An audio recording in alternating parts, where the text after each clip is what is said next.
ပြည်ဦးလွင်မြို့ဗရေဒါမြို့တဲ့ရက်ကွက်ကြီးရှစ်မှာပတ်ဝန်းကျင်အရန်ကိုကောင်းလွန်းတဲ့နေရာလေးမှာအယောင်ကွက်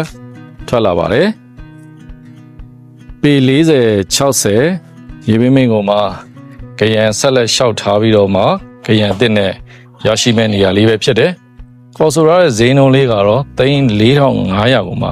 ပန်းရှင်နဲ့တရားညှိနှိုင်းလို့ရမယ့်နေရာလေးပဲဖြစ်ပါတယ်ဒီနေရာလေးကနော်ရက်ွက်ကြီး6နဲ့မြို့ဆောင်လမ်းကိုဆက်သွယ်ထားတဲ့စပယ်မိန်းလမ်းမကြီးရဲ့ကြောကတ်မှာတည်ရှိနေတဲ့နေရာလေးဖြစ်တယ်ကိုပိုင်ကျောင်းစပိုင်းကိုပိုင်ကျောင်းတို့ညာဈေးတန်းတို့နဲ့ဆိုလို့ရှိရင်လေဒီအကွက်လေးက3မိနစ်လောက်အကွာဝေးပဲရှိတဲ့နေရာလေးပဲဖြစ်ပါတယ်အဲ့တော့ချက်ချကြတဲ့နေရာတွေနဲ့အနီးဆုံးလို့ပြောရင်လည်းမမှားပါဘူးမြေခွဲရဲ့အလဲကမြောက်အရက်လဲပဲဖြစ်ပါတယ်ဒီနေရာလေးကဂုံးလေးပေါ်မှာတည်ရှိနေတဲ့နေရာလေးဖြစ်တဲ့အတွက်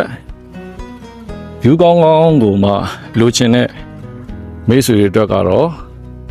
အထူးတင့်တော်တဲ့နေရာလေးပဲဖြစ်ပါတယ်ဟုတ်ကဲ့ပါအခုလိုဗီဇာမျိုးသစ်ရဲ့ခိုင်မာမှန်ကန်တဲ့ရန်မြေပေါ်မှာတည်ရှိနေတဲ့မြေခွဲလွတ်လေးကိုအရောက်မိတ်ဆက်ပေးပြီဆိုတော့ကျွန်တော်ဆက်သွယ်ခြင်းနဲ့ဆိုရင်တော့ကျွန်တော်ရဲ့ဖုန်းနံပါတ်က39 439952645ပဲဖြစ်ပါတယ်အခုလို